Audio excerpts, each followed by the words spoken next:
Hello mga Lods, magloto ako ngayon ng pork binagoongan. Ito may gata, maraming garlic, tomato, red onion, yung baboy, chili, at yung alamang na hinugasan ko. Ayan.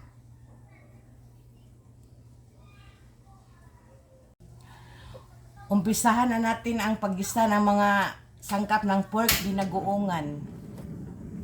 Yan. Ito mga Lods, maglagay tayo ng mantika. Hindi lang masyadong marami.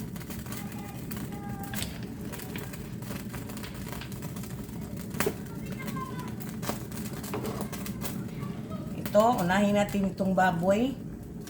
Yung pork skin muna na yung may taba.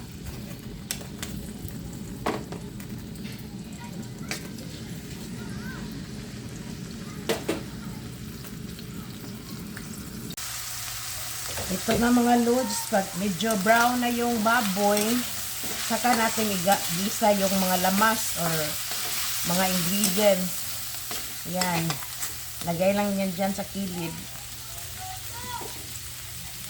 Ito na. Lagyan natin ng maraming garlic.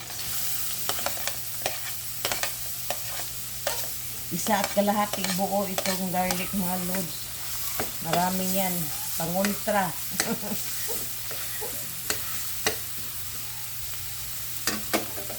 Ito namang red onion. Ayan, marami ding red onion.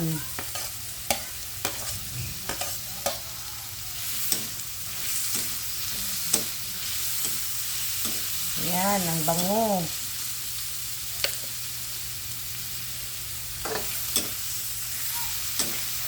Halo-haloin. Mekos-mekos lang yan. Pagkatapos ng garlic at saka red onion, isunod naman natin itong kamatis or tomato. Maraming tomato. Halo-haloin. Ayan. Mekos-mekos lang yan.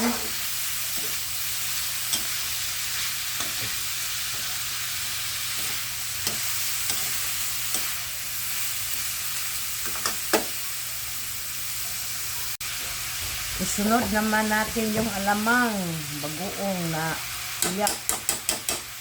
Yan.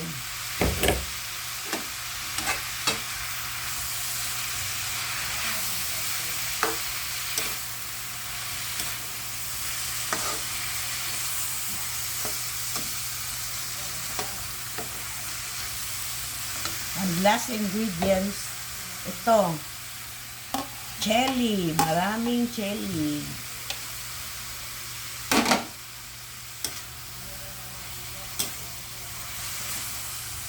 Mekos-mekos lang yan. Halo-haloin. Maglagay tayo ng panimpla mga Lods. Ito, lagyan ko lang ito ng konting suka.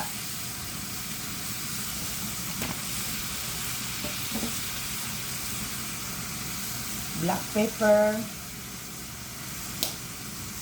Dagdag pampalasa ba? Ito. Magic sarap. Huwag lang masyadong marami. Yan. Mamaya na itong gata mga Lods pag medyo luto na siya. Lagyan natin ng brown sugar para maasim na ay maalat na matamis-tamis. At kunting tubig para maano yon lumambot.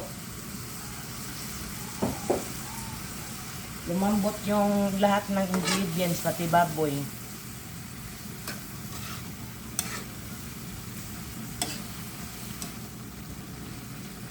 "30 minutes mga Lods." Ito, maglagay na tayo ng gata mga Lods. Medyo marami itong gata. Ubusin ko kaya ito. Ubusin na lang, baka masira. Ayan. Malaki kasi itong sachet na Coco Mama na binili ko. Malaking sachet.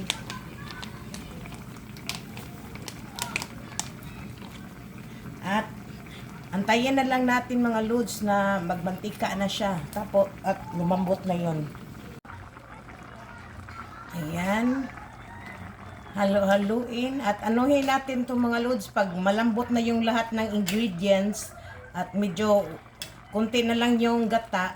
Ayan na, luto na yan. Hintayin na lang natin. Mga 1 oras siguro or 30 minutes. Ayan na, luto ng aking pork binagoongan. Yummy yan. Kain tayo. Ito na ang aking pork binagoongan with black rice. Kain na na.